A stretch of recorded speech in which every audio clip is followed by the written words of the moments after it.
The crystalline spires of Nexus Prime burned against the night sky, their once shimmering facades now reflecting the savage bombardment from above. Ambassador Threll watched through reinforced windows as the Viridian fleet methodically dismantled the greatest city the Galactic Concord had ever built. They breached the eastern quadrant, reported Commander Kex, the light from tactical displays casting blue shadows across her scaled face. Orbital defenses are at 12% capacity.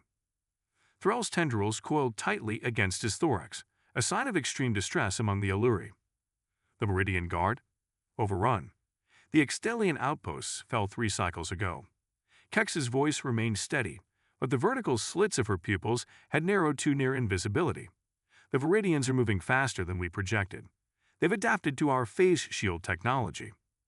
We're on the command center, representatives from 17 different species, the last remaining leadership of the Concord, exchanged glances of quiet desperation. For 8 centuries, their coalition had maintained peace across 3 spiral arms of the galaxy. Now, in less than a stellar year, the Viridian Imperium had reduced them to this, a final defensive position on their capital world, with resources depleted and options exhausted. The Arleth Directive, whispered Moxfall, the ancient Tethmaran strategist whose species had evolved in the crushing depths of methane oceans. It is time. A ripple of discomfort passed through the room. The Arleth Directive had been established as a theoretical last resort, so extreme it had never proceeded beyond classified discussion. Even mentioning it caused Ambassador Kerr to release a cloud of distress pheromones from her breathing apparatus. Absolutely not, she buzzed. We cannot be so desperate as to consider them. Threll's gaze remained fixed on the destruction outside. The humans, confirmed Moxfall, multiple appendages working in concert to bring up restricted files on the central holodisplay. The most quarantined species in known space. The display flickered to life, showing a small blue-green planet in an unremarkable star system at the edge of the Perseus arm. It looked innocuous, beautiful even, surrounded by primitive satellites and early space exploration vessels. We sealed them in their solar system for good reason, protested General Victor, his armored carapace clicking as he stepped forward. Their violence, their unpredictability. Their ingenuity, interrupted Kex. Their adaptability. She hesitated, then added, their capacity for warfare that frightened even the Viridian reconnaissance teams. Another explosion rocked the command center. The energy shields flickered momentarily, and the distant screams of civilians reached them before the dampening field reasserted itself. Threll straightened to his full height, tendrils uncurling in resolution. We built those containment fields around Sol not just to protect the galaxy from humanity, but to protect humanity from those who would exploit their unique talents. The Viridians have broken every ethical boundary we established, said Moxfall. It decimated entire biospheres, enslaved sentient species. If ever there was justification. What makes you think humans would help us? Interrupted Kerr. We've kept them prisoner in their own star system for over 3 centuries. The room fell silent as tactical displays showed another district of Nexus Prime falling to the invaders. Casualty estimates scrolled past, numbers so large they became meaningless abstractions. Because, said Threll quietly, helping others against overwhelming odds is what humans do best, and fighting against those who would dominate them, that is what makes humanity truly dangerous. He turned to face the assembled leaders, his decision made. Initiate the Arleth Directive. Send the diplomatic vessel immediately. Threll's gaze hardened. With our backs to the wall, we call upon the one force the Viridians have always feared most, humanity. Captain Ilara Vex stood on the observation deck of the Starhawk, Earth's most advanced military vessel, watching the massive energy barrier that had enclosed Sol system for the past 3 centuries. The barrier shimmered with exotic particles, a constant reminder of humanity's prison, and its failure to join the galactic community. Still contemplating the Great Fence, Captain asked Admiral Talonriker, joining her at the viewport. His weathered face reflected decades of service to the United Earth Defense Force. Wondering what's beyond it today, she replied. 300 years, and they'd never once responded to our transmissions. The Admiral nodded grimly. The quarantine generation. That's us. Born behind walls we didn't build, for crimes we didn't commit. Humanity had reached for the stars, achieved faster than light travel, and made first contact, only to be systematically isolated by a coalition of alien species, calling themselves the Galactic Concord. Their explanation had been diplomatic but firm. Humanity was too unpredictable, too violent, too dangerous to join galactic society. The energy barrier had gone up, and Earth had been left to develop in isolation. "We made the best of it," Alara said, gesturing to the naval shipyards visible beyond Mars, where vessels of increasingly sophisticated design were under construction. United Earth. Terraformed Mars. Colonies on Ganymede and Europa. Not bad for prisoners. Riker's reply was cut short by the sudden wail of proximity alarms. Both officers snapped to attention as Lieutenant Nova Blackwood's voice came over the comm system. "Captain, Admiral, we've got activity at the barrier. Section 42C is fluctuating." "Define fluctuating, Lieutenant," ordered Riker. "It's failing, sir, and there's a shit coming through." Within minutes, Alara and Riker had reached the bridge of the Starhawk. The tactical display showed a localized disruption in the energy barrier, a deliberate opening, and through it came an elegant vessel of unfamiliar design. "It's broadcasting on all frequencies," reported communications specialist Orion Drake, his fingers flying over holographic controls. "Universal Translation Matrix is processing." "Got it." A voice filled the bridge, speaking stilted but understandable English. "People of Earth, this is Ambassador Threll of the Galactic Concord. We come seeking audience with your leaders on a matter of utmost urgency. The galaxy stands on the brink of total subjugation." Stunned silence fell across the bridge before Riker found his voice. "Well, I'll be damned. 3 centuries of silence, and now they want to talk." "There's more, sir," said Orion. "Visual transmission incoming." The main view screen flickered to show a being unlike any in humanity's speculative xenobiology. Ambassador Threll had an elongated cranium, iridescent blue-green skin, and what appeared to be sensory tendrils framing a face with compound eyes. Behind him, various alien figures moved urgently through what looked like a command center. "We have wronged humanity," continued Threll. "The quarantine was implemented out of fear of your potential. Now, we face an enemy that embodies the very qualities we feared in you, but without your compassion or moral restraint. The Viridian Imperium conquers all in its path. Dozens of worlds have fallen, billions of lives." The transmission suddenly distorted as the alien ambassador was thrown sideways. Alarms could be heard in the background. "They found us," came a panicked voice off-screen. "Viridian warships closing fast." Threll regained his position, composure barely intact. "We have broken the quarantine at great risk because we need you. Humanity's innovative warfare, your tenacity, your unpredictable tactics, they are our last hope. Please receive our diplomatic." The transmission cut to static as a massive explosion bloomed silently in space.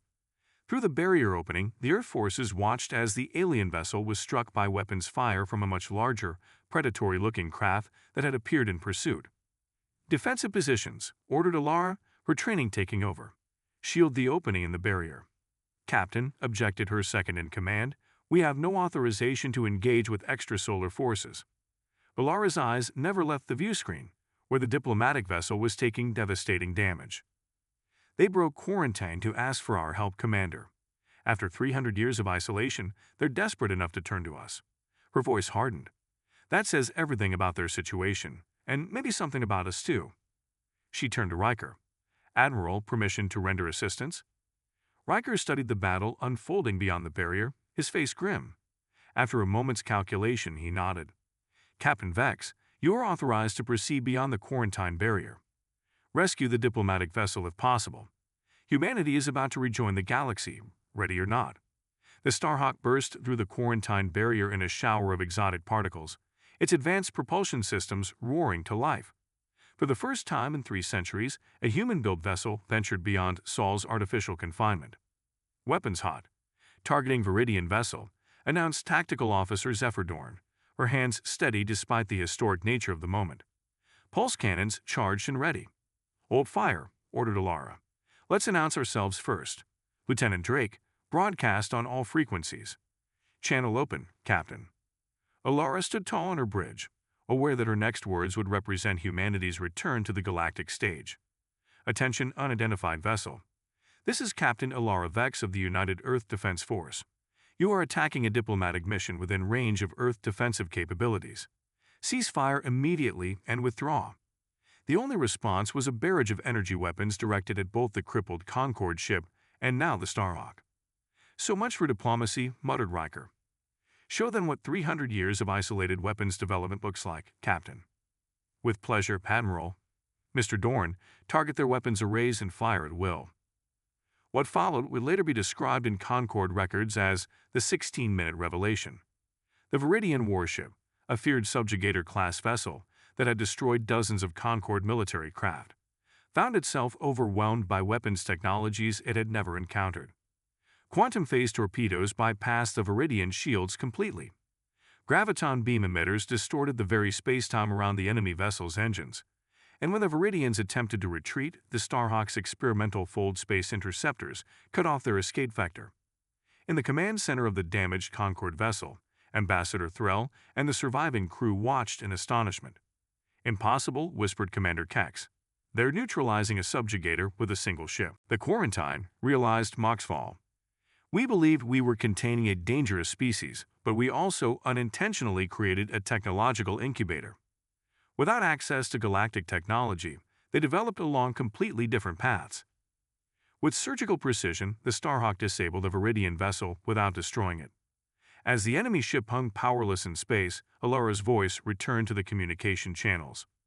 "Your vessel is disabled. Stand down and prepare to be boarded." Hours later, the Starhawk escorted the damaged Concord diplomatic craft back through the Quarantine barrier toward Earth. On board, Ambassador Threll and his delegation received emergency medical care from human doctors who had never before treated alien physiology. "Your anatomy is fascinating," remarked Dr. Orion Stellers as he sealed a wound on Threll's thorax. "Different biochemistry, but surprising similarities in urgent care principles." Threll regarded the human physician with compound eyes that couldn't hide his wonder. "You save us without hesitation, despite our role in your imprisonment." "That's what doctors do," replied Stellers simply. "And apparently it's what humanity does too." Captain Vex didn't hesitate either. In the Starhawk's conference room, Admiral Riker convened an emergency meeting with Earth's highest authorities, patched in via quantum communication. Ambassador Threll, still weakened but insistent on attending, presented the full scope of the crisis facing the galaxy.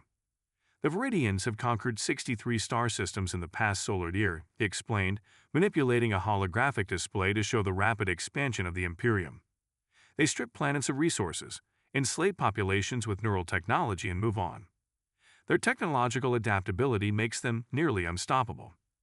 Yet one Earth vessel disabled their warship," noted General Aurora Frost of the United Earth Defense Council. "A technological surprise they were unprepared for," acknowledged Threll. "An advantage that will not last once they analyze the encounter. But it demonstrates why we came to you. Humanity thinks differently. You create solutions no Concord species would conceive." Admiral Riker leaned forward. "Let's be clear, Ambassador. You quarantined us for centuries because you feared our capacity for violence. Now you want our help because of that same capacity." Threll's tendrils moved in what humans would later learn was an expression of profound regret. The Concord's greatest mistake was judging humanity by its conflicts rather than by its resolutions. "We saw your wars but missed how quickly you forged peace. We noticed your divisions but overlooked your unifications." He gestured around him. 3 centuries ago, your nations fought each other. Now you stand united. "Necessity," said Earth's President Lyra Chen. "The Quarantine gave us a common cause." "Perhaps," admitted Threll. "But what you did with that unity speaks volumes. You could have descended into endless conflict over limited resources. Instead, you reached outward, terraformed Mars, built habitats, created a civilization worthy of the stars." His compound eyes focused on each human in turn. "We ask for your help not just because you are formidable, but because you are worthy partners we foolishly rejected." The room fell silent as centuries of resentment collided with the immediate crisis. Finally, Captain Vex spoke. "The Viridians will trace their vessel back to Earth. Whether we help you or not, we're already involved." She looked to her leaders. "The Quarantine era is over. The only question is whether we enter the galaxy as the Concord's allies or face the Viridians alone." 3 weeks after the fall of the Quarantine barrier, Earth became the unlikely headquarters for the most desperate military coalition in galactic history. The orbital shipyards above Mars, once symbols of humanity's confinement, now bustled with activity as Concord engineers worked alongside human technicians to modify Earth vessels with complementary alien technologies. Admiral Riker stood before a holographic display in the newly established Joint Command Center, addressing representatives from 17 alien species and Earth's unified military leadership. Operation Thunderbolt will proceed in 3 phases, he explained, manipulating the tactical projection. Phase 1. Strike teams will disable the Viridian neural control hubs in these 7 systems, freeing enslaved populations to fight from within. Captain Vex, now promoted to fleet commander, continued the briefing. Phase 2. Our combined fleets will engage the Viridian Armada at Helios Nexus, drawing their main force away from Nexus Prime. And Phase 3. The liberation of the Concord capital. Commander Kex studied the battle projections with professional interest. You propose to engage the primary Viridian fleet with a numerically inferior force. Yes, replied Alara with a hint of a smile. That's the beauty of it. They'll never expect us to be so seemingly irrational. Because it is irrational, objected General Victor. Even with human weapons technology, we cannot match their numbers. Numbers aren't everything, countered Admiral Riker. The Viridians rely on technological superiority and strict hierarchical command. We're going to introduce them to asymmetric warfare on a galactic scale. The plan was audacious, perhaps even foolhardy. But the alternative was the slow, inevitable consumption of all free worlds by the Viridian war machine. With reluctant agreement from the Concord leadership, Operation Thunderbolt launched 5 days later. Phase 1 exceeded all expectations. Strike teams composed of human special forces and Concord operatives, with intimate knowledge of Viridian systems, infiltrated neural control hubs across 7 conquered worlds. Using a combination of Earth-developed quantum viruses and direct stabbage, they freed billions from neural enslavement in a synchronized action that threw Viridian occupation forces into disarray.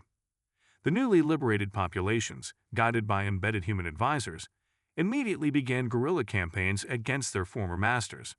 Centuries of human experience with insurgency tactics proved devastatingly effective when applied on an interstellar scale. For Phase 2, Fleet Commander Alara Vex led the combined fleet to Helios Nexus, deliberately broadcasting their approach to ensure the Viridians would respond in force. The trap was set, though not in the way the enemy expected. They'd taken the bait, reported Lieutenant Nova Blackwood from the tactical station of the flagship Defiance. Viridian fleet inbound. Numbers as expected. They outnumber us 3-1. Exactly as planned, said Alara. All ships, maintain formation until my mark. Prepare graviton field generators. The Viridian Armada emerged from hyperspace in perfect attack formation, hundreds of warships arranged in their standard hierarchical pattern, with command vessels protected at the center. Their first salvos tore through space toward the seemingly outmatched coalition force. Graviton fields active, announced Zephyr Dorn. Fold space corridors opening, now. At Alara's command, the human Concord fleet executed a maneuver impossible by conventional physics. The graviton field generators, a technology uniquely developed in Earth's isolation, created localized distortions that allowed 50 Earth warships to instantly reposition through tiny fold space corridors. In an eye blink, these vessels appeared directly among the Viridian command ships, bypassing the front lines entirely. Before the enemy could react, precision strikes disabled their central command and communication systems. Simultaneously, the rest of the coalition fleet launched quantum phase torpedoes, weapons that phased partially out of normal space-time to bypass shields before rematerializing inside enemy vessels. The rigid Viridian command structure, suddenly decapitated and under attack from within, fell into confusion. Their formation is breaking, reported Nova, unable to keep the excitement from her voice. They're splitting into defensive clusters. As expected, said Alara calmly. Execute Stage 3 of the battle plan. Release the drone swarms. What followed was a demonstration of warfare unlike anything the galaxy had previously witnessed. Thousands of autonomous micro-drones, too small to be effectively targeted by Viridian weapons, swarmed over enemy vessels, bypassing shields to attach directly to hulls. Once attached, they executed coordinated surgical strikes on key systems. The battle for Helios Nexus lasted 9 hours. When it ended, the Viridian Armada, the terror of the galaxy, had been decisively defeated. Over 200 enemy vessels were captured intact, their crews taken prisoner rather than destroyed, a distinction that shocked both allies and enemies alike. As damage reports came in, Alara finally allowed herself a moment of quiet reflection. The victory had not come without cost. 17 coalition ships have been lost with all hands. On her personal tablet, she began drafting letters to the families of the human crew members who wouldn't be returning home. Admiral Riker found her there, amidst the aftermath of their historic triumph. The Concord representatives are calling it the greatest military victory in 5 centuries, he said.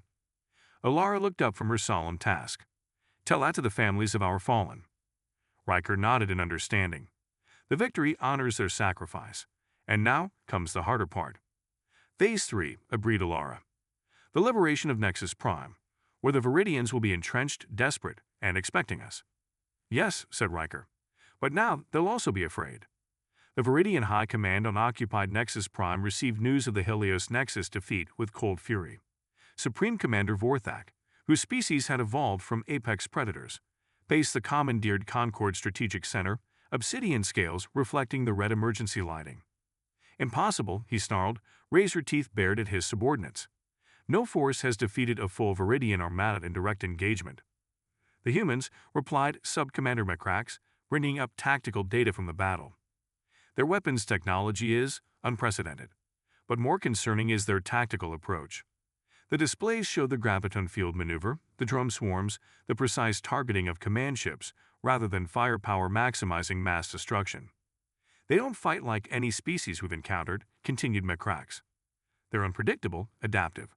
And now they're teaching these qualities to the Concord forces. Vorthak's claws extended involuntarily. Then we will adapt as well. Prepare the planetary defense grid.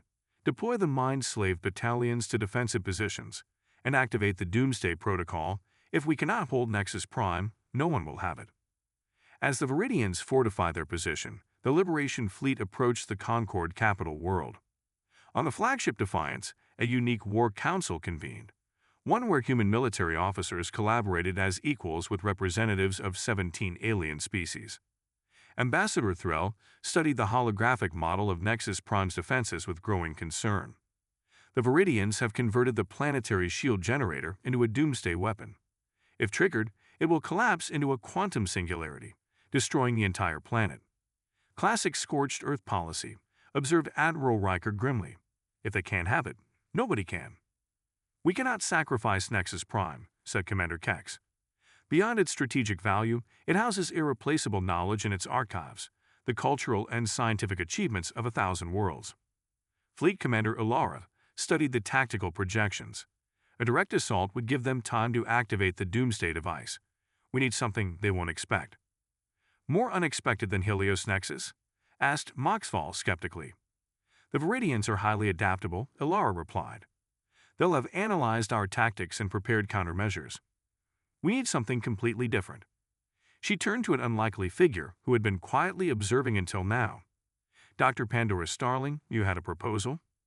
Dr. Starling, Earth's leading xenanthropologist, stepped forward.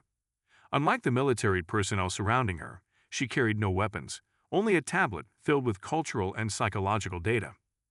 The Viridians expect another military solution, she began. Their evolutionary psychology predisposes them to think in terms of domination hierarchies. What they don't understand, what they can't conceptualize given their biology, is negotiation from a position of apparent weakness. You propose we negotiate with them? Asked General Victor incredulously. After all they've done? Not exactly, clarified Starling. I propose we use their psychological blind spots against them. The Viridians evolved as solitary apex predators, who later developed pack behaviors. They understand strength and submission, but not cooperation between equals. She manipulated the holographic display, bringing up biological schematics of Viridian physiology. Their threat response system is hierarchical. They literally cannot process certain types of social interaction without categorizing participants as dominant or submissive. A slow smile spread across Alara's face as she grasped the implication. So we present a deliberately confusing social paradigm, one that can't easily categorize as stronger or weaker. Precisely, confirmed Starling.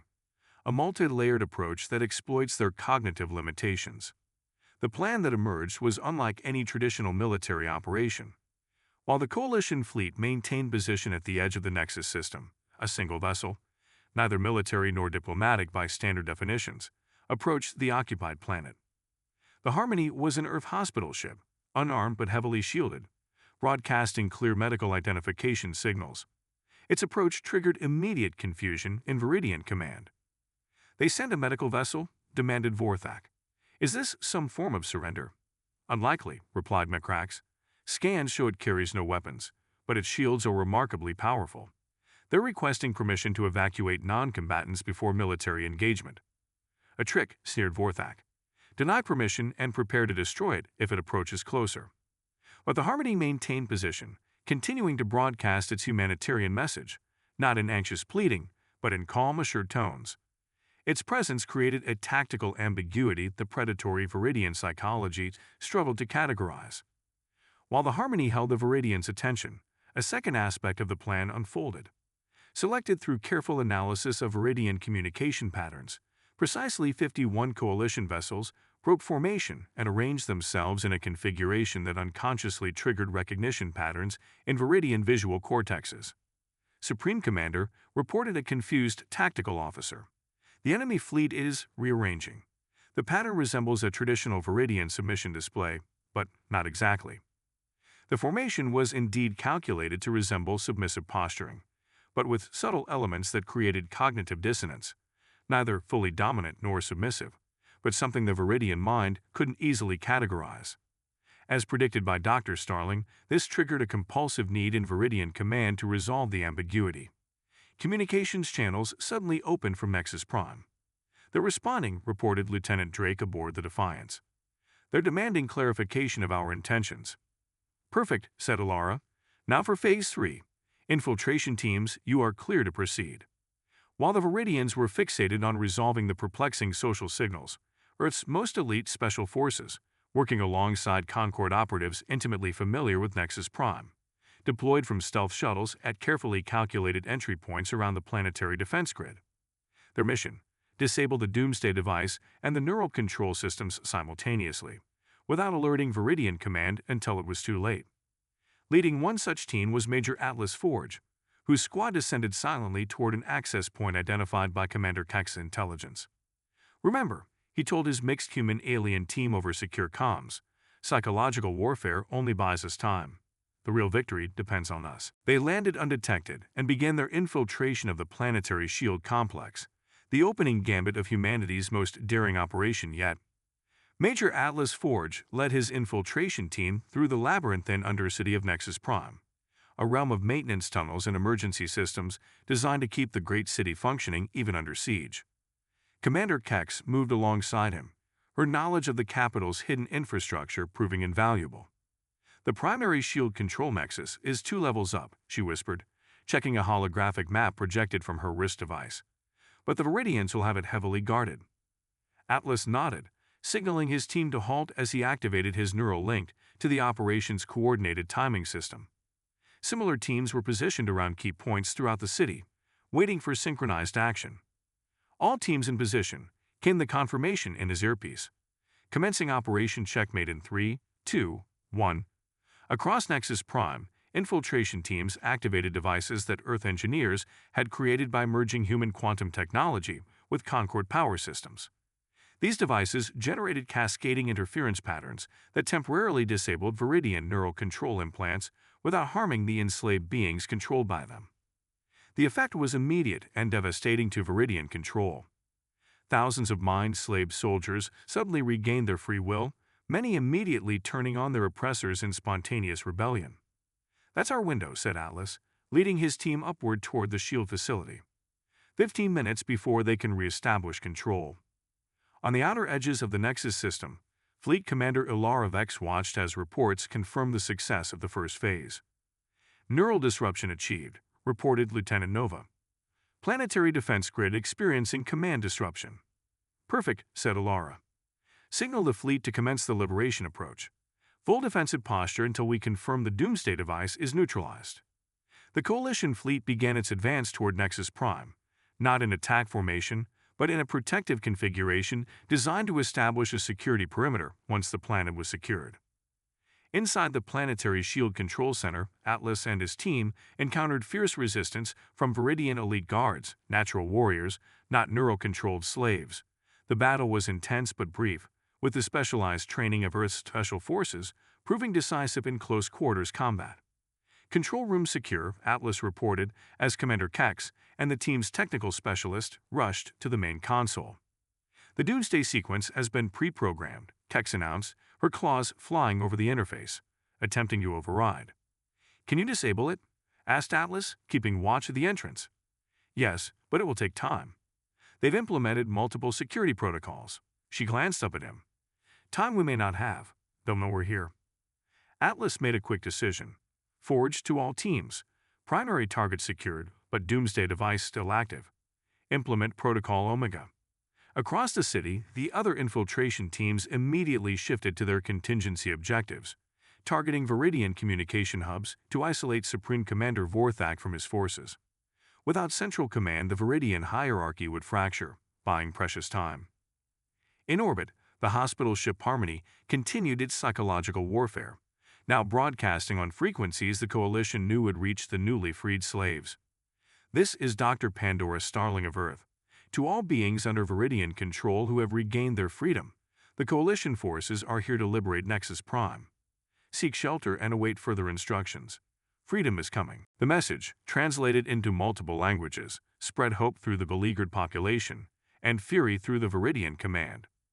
Supreme Commander Vorthak, increasingly isolated as communication outposts fell silent, made his final desperate decision. "Initiate the Doomsday sequence," he ordered.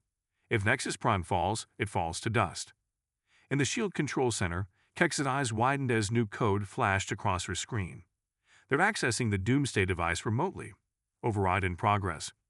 "Can you block it?" demanded Atlas. "Not completely, but..." Her claws became a blur of motion. "I can redirect it. Instead of collapsing into a singularity, I can channel the energy through the planetary shield, turning it outward." "What would that do?" "Create a massive energy pulse," she replied without pausing her work. "It would disable every vessel in orbit, friend and foe alike, but save the planet." Atlas made the call. "Forge to Defiance. Emergency protocol. Doomsday device activated but being redirected. All ships prepare for massive energy pulse from the planetary surface." On the flagship, Alara absorbed this news with characteristic calm. "All ships, emergency shields to maximum. Power down non-essential systems and prepare for electromagnetic shock." What followed was a spectacular sight visible across half the star system. As the Viridians triggered their Doomsday device, Commander Kex's desperate reprogramming redirected its immense energy upward through the planetary shield generators. The shield itself transformed into a colossal energy pulse that expanded outward like a ripple in space-time. Every vessel in orbit, Viridian and Coalition alike, experienced total power failure as the pulse washed over them. But while the Coalition forces had prepared, the Viridian ships were caught unprepared. Their more complex systems suffered catastrophic failures, leaving them drifting and defenseless. On the surface of Nexus Prime, the shield generators burned out completely. Their components fused into useless slag, but the planet itself remained intact. In the shield control center, emergency lighting cast an eerie glow as Atlas helped Commander Kex away from the smoking console. "Did it work?" she asked weakly, her scales scorched from energy feedback. "Yes," he replied, administering medical nanites to her injuries. "The planet is safe. Now we just need to survive whatever comes next." What came next was the true liberation. As systems gradually restored aboard the Coalition fleet, Alara ordered rescue operations for damaged vessels, Viridian ships included. Earth's strict protocols for treatment of prisoners of war were applied to all captured enemy forces, a concept alien to Viridian understanding. On the surface, Atlas and the surviving infiltration teams secured strategic locations until Coalition ground forces could land and establish order. The liberated slaves, organized by Dr. Starling's psychological guidance teams, transitioned from rebellion to reconstruction with remarkable speed. Supreme Commander Vorthak was found in the former Concord High Council chamber, having taken his own life rather than face capture, a final act consistent with Viridian dominant psychology. 3 days later, as Coalition forces secured the last Viridian strongholds on Nexus Prime, Admiral Riker and Fleet Commander Alara Vex stood with Ambassador Threll on a balcony overlooking the battered but unbroken capital city. "The Viridian fleet is in retreat across all sectors," reported Riker. "Without central command, their forces are fragmenting. The tide has turned." "At what cost?" asked Thrall softly, gazing at the damaged spires and reconstruction efforts below. A necessary one, replied Alara. But now comes the harder part, building something better. 1 year after the liberation of Nexus Prime, representatives from over 200 worlds gathered in the rebuilt Grand Conclave Chamber. The historic space, once reserved exclusively for Concord member species, now hosted a far more diverse assembly, including the first official human diplomatic delegation. Ambassador Thrall, recently elected as provisional coordinator of the reformed Galactic Alliance, stood at the central podium. His once vibrant blue-green skin now bore the pale markings of battle scars, badges of honor from the liberation campaign he had insisted on joining personally. We gather today not merely as survivors, he began, his amplified voice carrying to every corner of the vast chamber, but as architects of a new future. The old Concord, for all its achievements, was built on foundations of fear and separation. The new Galactic Alliance must stand on principles of integration and mutual strength. Among the human delegation, Admiral Riker sat beside Fleet Commander Alara Vex, both now adorned with diplomatic insignia alongside their military decorations. Beside them, Dr. Pandora Starling represented Earth's scientific community, while Major Atlas Forge, now General Forge, headed the Joint Security Detachment. The Viridian threat has not been eliminated, continued Thrall, manipulating the holographic display to show the current state of galactic affairs. Their forces have withdrawn to their ancestral territories, but intelligence suggests they are rebuilding. The difference is that they now do so in fear, not of our weapons, but of our unity. The display shifted to show the remarkable reconstruction efforts across formerly occupied worlds. Where the Viridians had practiced exploitation and resource stripping, the Alliance focused on sustainable redevelopment guided by shared expertise. Humanity has taught us many lessons, Thrall acknowledged, inclining his head toward the Earth delegation. Not merely in warfare, where their unexpected strategies proved decisive, but in recovery and reconciliation. Their approach to former enemy combatants, rehabilitation rather than retribution, has transformed thousands of captured Viridians from implacable foes to potential allies. This drew murmurs from the Assembly. The treatment of Viridian prisoners remained controversial, particularly among species whose worlds had suffered most under Imperium occupation. Yet the results were undeniable. Dozens of former Viridian military leaders now provided crucial intelligence and even diplomatic inroads to their isolated homeworld. After the formal addresses concluded, the real work of diplomacy continued in the reception halls. Alara found herself approached by Commander Kex, now serving as security coordinator for the Alliance. The quarantine barrier around Sol has been completely dismantled, reported Kex, offering Alara a data crystal. The last components were recycled into the new Deep Space Monitoring Network. A fitting transformation, I believe. From walls to windows, agreed Alara with a smile. How are the Joint Fleet exercises progressing? Better than anticipated. Your training methodologies emphasize individual initiative in ways our hierarchical structures never permitted. It creates occasional chaos, but the tactical adaptability is, Kex paused, searching for the right word, refreshing. Across the hall, Admiral Riker engaged with representatives from previously neutral systems, now seeking Alliance membership. Earth's shipyards are operating at maximum capacity, he explained to an avian diplomat from the Cygnus Reach. The technology exchange program has accelerated development cycles by approximately 60%. Within 2 standard years, we project defensive capabilities sufficient to deter any resurgent Viridian aggression. And if deterrence fails, questioned the diplomat, feathers rippling in what Riker had learned was an expression of concern.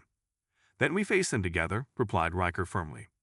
Isolation is what made us all vulnerable. The Viridians exploited the gaps between our civilizations. Never again. In a quieter corner, Dr. Starling conferred with Moxfall and a diverse group of xenopsychologists. Their discussion focused on the next phase of what had become known as the Reconciliation Protocol. The neural deprogramming of former slaves continues to present challenges, admitted Moxfall, particularly among species with distributed consciousness structures. We've had promising results using modified Earth therapeutic techniques, replied Starling. The key insight was recognizing that trauma manifests differently across species, but the principles of recovery share surprising commonalities. As the evening progressed, General Forge found himself in conversation with a towering Viridian in plain civilian attire. Next door, formerly a battalion commander, now the most senior Viridian cooperating with Alliance rehabilitation efforts. Your people's concept of honorable surrender remains, difficult, admitted Nextor, is obsidian scales gleaming under the chamber's crystalline lighting. In our evolutionary history, to submit was to die. In much of human history as well, replied Forge, we learn that greater strength sometimes lies in knowing when not to fight. A paradox, observed the Viridian. Yet I have witnessed its truth. My warriors who surrendered now serve a greater purpose than those who died uselessly. He turned his predatory gaze directly on Forge, the question that haunts many of my kind. Would humanity have shown such mercy if victory had been less certain? Yes, said Forge without hesitation, because it wasn't mercy, it was strategy. Lasting peace can't be built on extermination. As the diplomatic reception reached its conclusion, Ambassador Threll called for attention one final time. The chamber hushed as he was joined at the central podium by representatives from 7 worlds, including Earth. Today we formalize the core principles that will guide our new alliance, announced Threll. Principles that reflect not just the lessons of our recent conflict, but the wisdom of our diverse evolutionary paths. President Lyra Chen of Earth stepped forward first, activating the ceremonial signing matrix for the press of her palm. Earth pledges to the principle of protected innovation, she declared. Knowledge shared freely, but with safeguards against weaponization. Never again will technological development be caged or corrupted. One by one, the other representatives formalized their world's commitments. The Alluri to diplomatic transparency, the Tethmirans to resource stewardship, the others to principles of justice, cultural preservation, collective defense, and finally, adaptive governance. Ambassador Threll completed the ceremony, his tendrils extended in the Alluri gesture of solemn commitment. With these principles, he concluded, we acknowledge that our greatest strength lies not in our similarities, but in our differences. The Viridians sought to impose uniformity. We celebrate diversity. They demanded submission. We offer collaboration. His gaze found Alara in the crowd, and he inclined his head in acknowledgement of the journey that had brought them all to this moment. When our backs were to the wall, we called upon the one force the Viridians feared most, humanity. Not because humans were inherently more violent or warlike, as we once feared, but because they embodied what the Viridians could not comprehend. The paradoxical strength found in compassion, the strategic advantage of ethical restraint, and the explosive creativity born from cultural exchange. As the ceremony concluded and the new Galactic Alliance officially began its existence, Alara stood at a viewport overlooking the rebuilt city below.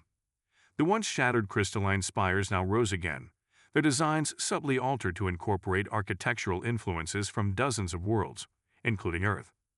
Admiral Riker joined her, his expression thoughtful. 300 years in isolation, he mused, and now this. Our ancestors would never have believed it. They might have, replied Alara.